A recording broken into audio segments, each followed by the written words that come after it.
Bwana, leo niko Tabata Segerea, lakini ni Segerea stand kama ambavyo unaona. Nimekuja hapa, nilikuja kufanya kipindi na East African Television kwa habari ya uelimishaji VVU na ukimwi. Naitwa Wina Magele, ni mbiu naishi na virusi vya ukimwi kwa muda wa miaka 27.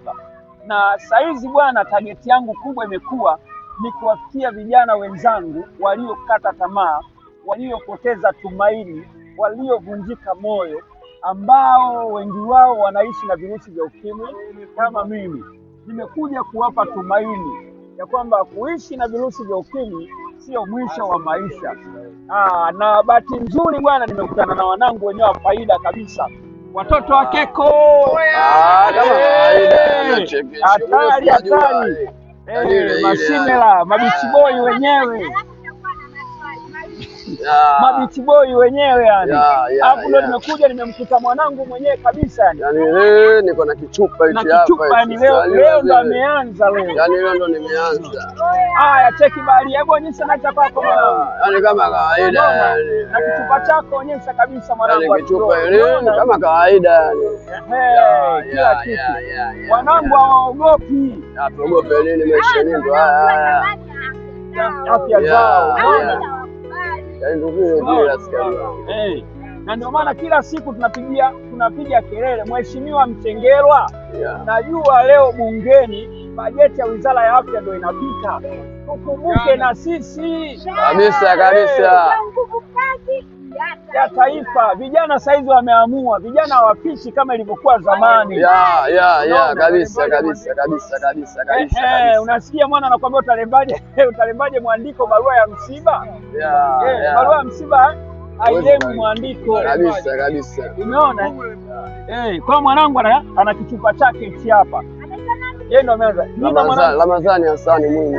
Ramadhani Hassan Mwinyi. Miaka 32. Miaka 32. Umeona?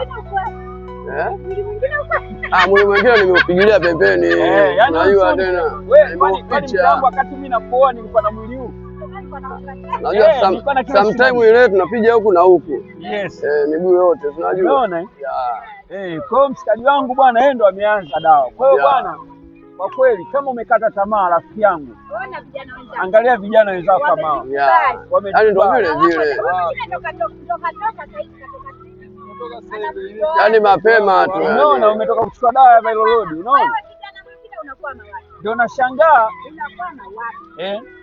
Kwa mwanangu, mimi nikutie moyo, au sio? Wewe utaishi sana yani. Kabisa. Simela, wewe utaishi sana baharia.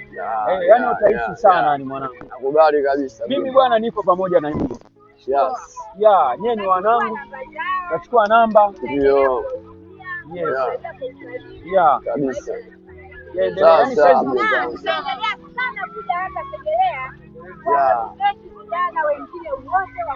Sasa kabisa. Vifua. Kama hivi sometimes wakati mwingine kama wakati mwingine unakuja papu nini? Anakuja papu 2 3. Mbona unakutana hivi?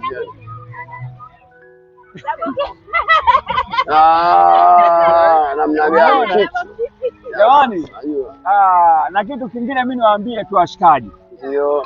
Unajua wakati mimi sijapata mtu, nilikuwa siamini kama mwanangu iko siku na mimi nitakuwa na mke. Lakini amkeni, unakwambia maisha yanawezekana. Kabisa. Unaona mke niko naye. Kama kawaida. Sasa kwanza tunafurahi kama hivi. Tunazidi kupata namna gani? Kabisa fresh ya mke wa msela. Unaona? Yeye mwenyewe kaelewa, nikakubali fulani. Najua vile. Kabisa. Wewe mwanangu, yani unaweza kuoa, unaweza kuwa na mji, unaweza kuwa na watoto fresh kabisa na maisha yakafanya nini? Maisha yakanyoka kama rula mwanangu. Kwa bwana, mimi nakaribisha sana, mimi niko Chanika, lakini nataka niwaambie kwamba mimi hapa nimefungua kijiwe leo. Au sio? Yani mimi leo yani sitakauka eneo hili, na kila nikipita lazima niwacheki wanangu. Yani hapa ndo utawala. Hapa bwana, hapa utawala. Au sio baria? Salute man. Au sio? Mwanangu. Ya. Au nikifika hapa tutawasiliana au sio? Hamna shaka. Poa mjomba. Fresh. Yaani hapa kwenyewe nimekuta kidogo tumetoka